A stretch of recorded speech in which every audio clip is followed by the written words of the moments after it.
ये जीत आपकी थी, ये जश्न भी आपका ही था। इस जश्न में शामिल होने पहुंचे लोग भी आपके ही थे। तो ये जीत, ये जश्न, ये विक्ट्री परेड, ये ट्रॉफी सब आपको मुबारक, क्योंकि 14 साल की बच्ची, पानी पूरी बेचकर अपना घर चलाने वाले का बच्चा, बड़े अरमान लेकर एक टेक कंपनी में काम शुरू करने वाला नौजवान और इनके जैसे और भी 8 लोगों की लाशों पर मनाया गया यह जश्न देश की आंखों से नहीं देखा जा रहा। दिल गवाही नहीं दे रहा कि हम वो बात सुने जो बात चिन्नास्वामी स्टेडियम के मंच पर खड़े होकर आरसीबी की टीम कह रही थी, क्योंकि तब देश की आंखें उस अस्पताल की ओर लगी हुई थी जहां घायलों को लेकर एम्बुलेंस पहुंच रही थी और अपनों की तलाश में लोग रो रो कर हलकान हुए जा रहे थे। अब जब जश्न का शोर थम गया है तो बेंगलुरु में मातम की चीखें हैं।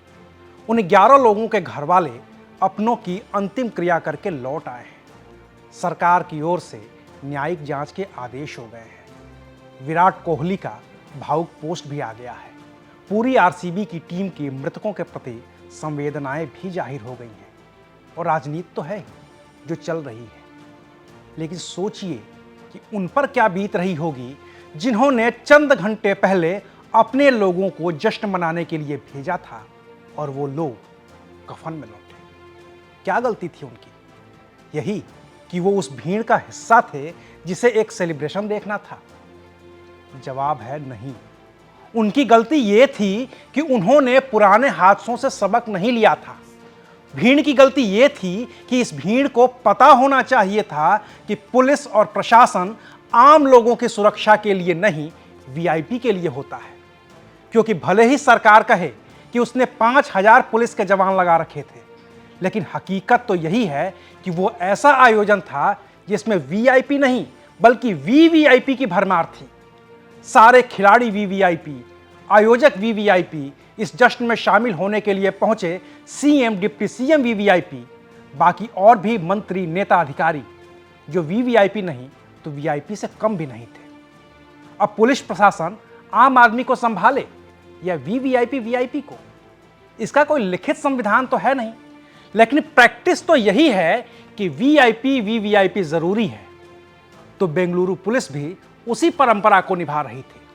वरना जिस स्टेडियम की क्षमता 35-40 हजार की हो, वहां 3 लाख लोग आ जाएं और प्रशासन को इसका पता भी ना चले, ऐसा कैसे हो सकता है? और अगर ऐसा हुआ है तो जाहिर है कि प्रशासन के पास इससे भी ज्यादा जरूरी काम रहा होगा।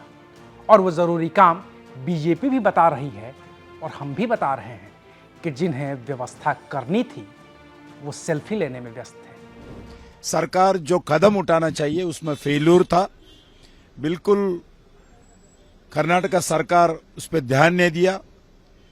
उस पर अंदर जाकर प्लेयर के साथ फोटो उतरने में जितने भी ध्यान था, बाहर प्रॉपर सिक्योरिटी देने में कर्नाटक सरकार विफल था। इस पे मैं जो भी देहांत हो गए, मैं उनको कंडोलेंस व्यक्त करता हूं।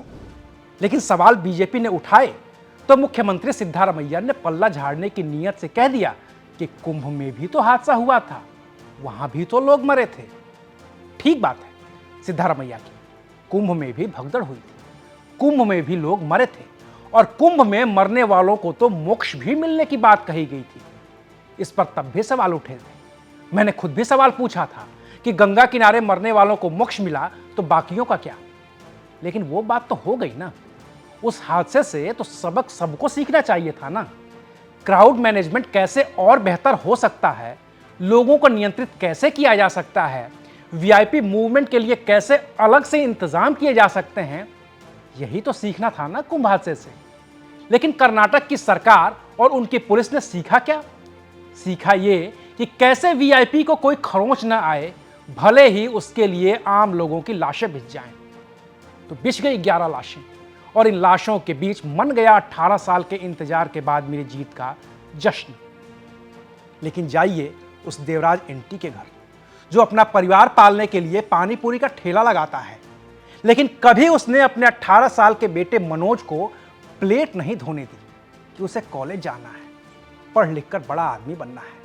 ताकि उसे पानी पूरी न बेचना पड़े। जाइए उस पवित्रा गणेश के घर जिसका बेटा आरसीबी का फैन था और उसकी मौत भी उसी आरसीबी की जर्सी में ही हो गई जिसे पहनकर उस भगदड़ से कुछ दूरी पर जश्न चल रहा था। जाइए उस मां अश्विनी के घर जिसने अपनी 14 साल की बच्ची खो दी।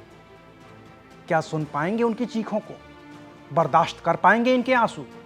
अगर हां, तो फिर तो आप देवत्व को प्राप्त कर चुके हैं, और अगर नहीं कर पा रहे हैं तो आप इंसान हैं।